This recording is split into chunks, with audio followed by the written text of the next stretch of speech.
Bonjour et bienvenue dans ce nouveau guide du ciel qui sera consacré à ce mois de novembre 2021. J'espère que vous aimez toujours autant l'animation de mon planétarium, car je prends soin de mettre à jour la position de chaque planète pour chaque épisode. Comme vous pouvez le voir, elles ne seront pas toutes observables, mais d'autres événements célestes seront à suivre ce mois-ci, notamment du côté des comètes. Comme nous sommes dans une période située entre l'équinoxe et le solstice, les horaires de coucher vont continuer de varier très fortement. Le mois dernier, nous avions perdu 1h30 de soleil et nous continuerons d'en perdre encore 1 heure de plus ce mois-ci. Et oui, c'est bien connu, le solstice d'hiver approche pour le plus grand plaisir des astronomes qui profiteront alors de magnifiques nuits étoilées de plus en plus longues. De plus, nous allons commencer le mois avec la nouvelle lune du jeudi 4, ce qui nous offrira des nuits parfaitement sombres, et vous devriez donc en profiter pour réaliser vos observations du ciel profond. Ensuite viendra le premier quartier du jeudi 11, suivi par la pleine lune du vendredi 19. Comment vous avez vu la lune disparaître sur mon animation ? Eh bien oui, en effet, ce vendredi 19 novembre aura lieu une éclipse partielle de lune, puisque cette dernière pénétrera dans l'ombre de la Terre. Bon, je vous ai encore vendu du rêve, mais malheureusement, n'ayez pas trop d'espoir, car la lune sera déjà couchée aux alentours de 8h du matin, lorsque débutera la phase partielle de l'éclipse à 8h20. Alors peut-être que quelques Bretons auront le temps de voir un petit morceau de lune noircie avant qu'elle ne passe sous l'horizon, mais au final ce sont bien les Américains qui pourront profiter pleinement de ce spectacle. Alors chers amis québécois, profitez-en bien. Ce mois-ci, seules les planètes Mars et Mercure seront inobservables. En effet, Mercure va maintenant repasser derrière le Soleil, mais elle ne réapparaîtra pas avant le mois prochain. Mars aussi vient tout juste de passer derrière le Soleil, mais son élongation va augmenter très lentement, et nous devrons donc patienter jusqu'au mois de décembre avant de la voir réapparaître dans le ciel du matin. Juste après le coucher du Soleil, vous pourrez commencer par scruter l'apparition de Vénus au-dessus de l'horizon ouest. Son élongation au Soleil vient tout juste de passer son maximum de 47 degrés, et elle a déjà commencé à diminuer. Concrètement, cela signifie que Vénus passera bientôt entre la Terre et le Soleil.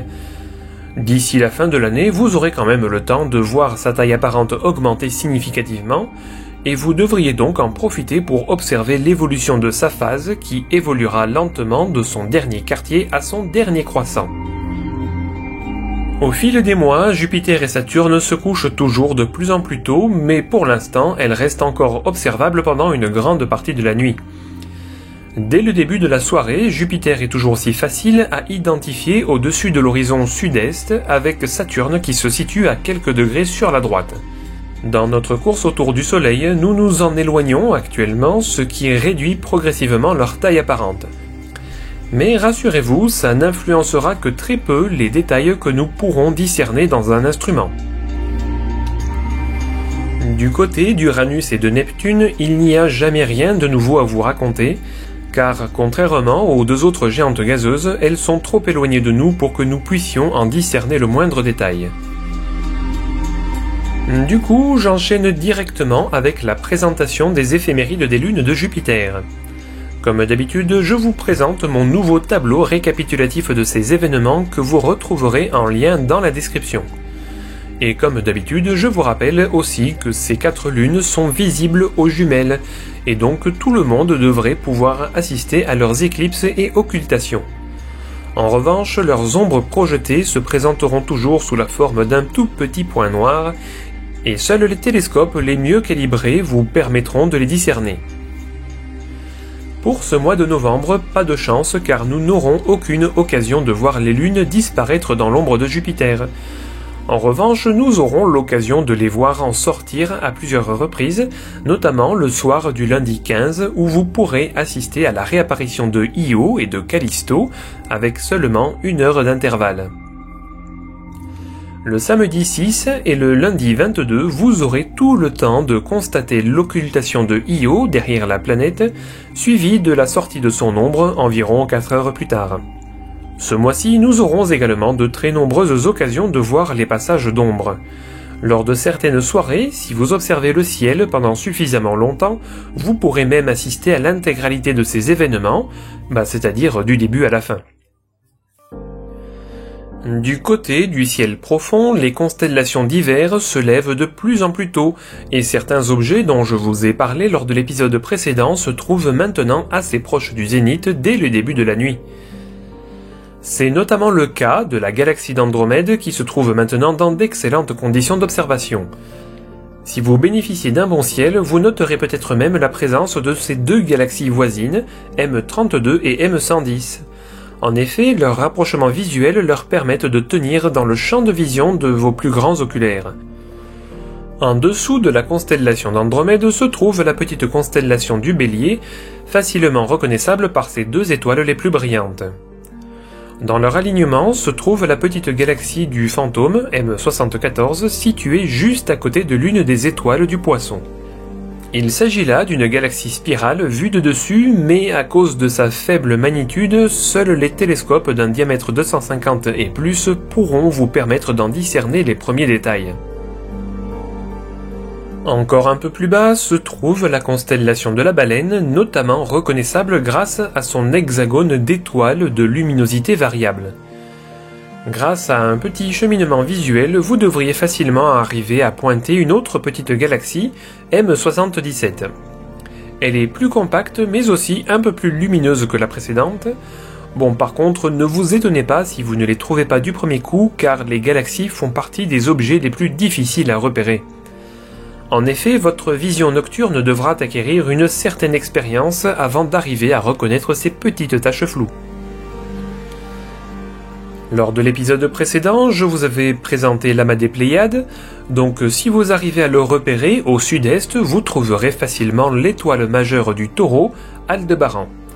En prolongeant un peu plus loin sur sa gauche, en dessous de la constellation du Cocher, vous tomberez sur l'étoile Tianguan, qui vous servira de repère pour localiser la nébuleuse du Crabe M1. Comparée aux galaxies, elle est un peu plus lumineuse, mais surtout elle est beaucoup plus compacte, ce qui lui confère un très bon contraste avec le fond du ciel, facilitant ainsi son observation. L'étoile brillante juste au-dessus est commune avec les constellations du Taureau et du Cocher, cette dernière se présentant sous la forme d'un grand hexagone.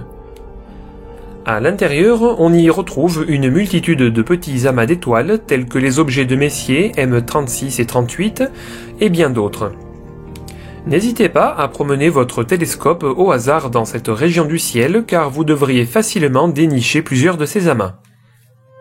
Tout autour de cette région du ciel, on trouve également plusieurs petites comètes. Parmi elles, on retrouve la célèbre comète Chury qui évolue actuellement dans la constellation des Gémeaux. On y trouve également quelques comètes moins connues telles que C2019 L3 Atlas qui évolue également dans les Gémeaux, ainsi que 29P Swassmann qui évolue près de la constellation du Cocher. Bon, bien sûr, elles n'ont rien de spectaculaire et je dirais même qu'elles sont au moins aussi difficiles à trouver que les galaxies dont je vous ai parlé tout à l'heure. Mais si vous aimez relever des défis, vous pouvez toujours tenter de les pister grâce à des cartes de pointage que vous pourrez vous procurer sur des sites tels que Heaven Above ou The Sky Live. Si vous suivez quelques actualités astronomiques, vous aurez sûrement vu passer quelques infos concernant une comète très prometteuse, la C2021A1 Léonard. En effet, elle brille déjà d'une magnitude 11 et elle se rapproche actuellement du Soleil à grande vitesse. Nous sommes donc en droit d'attendre un dégazage intensif assez rapidement, mais il reste toujours impossible de prévoir si ce sera un succès comme Neowise, ou bien si elle se désintégrera comme une ancienne comète Atlas, auquel cas elle disparaîtrait définitivement. Si vous êtes capable de rester debout jusqu'aux alentours de 5 heures du matin, vous pourrez alors tenter de la localiser entre la constellation du Bouvier et du Lion. N'oubliez pas qu'elle se déplace très vite et qu'il vous faudra donc impérativement vous munir d'une carte de pointage que vous imprimerez le jour même de l'observation. Allez, on termine avec une dernière comète, 55P Tempel-Tuttle. Alors non, n'espérez pas l'observer car son dernier passage remonte à plus de 20 ans et son retour est prévu pour 2032. En revanche, la Terre pénètre tous les ans dans son vieux sillage de poussière, provoquant ainsi l'essaim d'étoiles filantes des Léonides. Bon, certes, ce n'est pas l'essaim le plus spectaculaire, mais pour optimiser vos chances d'apercevoir quelques belles étoiles filantes, il vous suffira d'observer le ciel du côté est, notamment aux alentours du 18 novembre, où vous pourrez alors assister à une cadence maximum d'une quinzaine de météores par heure. Afin de compléter cet épisode, n'oubliez pas de consulter les liens dans la description, vous y trouverez plein de super sites intéressants afin de vous aider à vous repérer dans le ciel. Parmi eux, il y a mon préféré, l'Atlas du ciel de l'Astroclub de la Girafe, qui détaille chaque région du ciel avec la position des objets du ciel profond au milieu des constellations. Pour suivre l'évolution de la comète Léonard, vous avez également les sites Even Above ou The Sky Live. Alors moi, de mon côté, je vais continuer de la surveiller avec attention et je pense peut-être même préparer un épisode spécialement dédié en fonction de son évolution.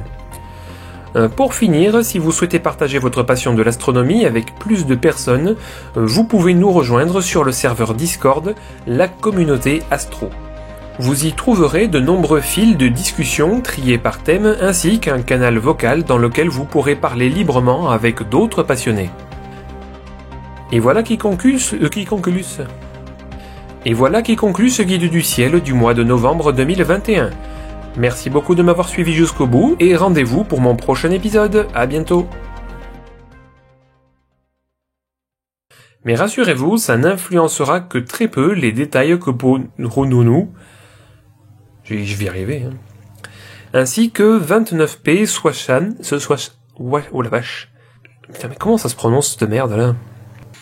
Nous sommes donc aux endroits d'attendre... Il y a un endroit? Non, il n'y a pas deux endroits. Nous sommes donc en droit d'attendre un dégazage. Là, il y a un The.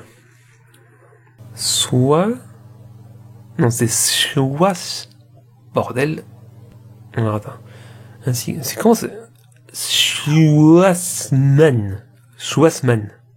En revanche, la Terre pénètre tous les ans dans son vieux sillage de poussière, provoquant ainsi l'étoile d'essaim filante. Non.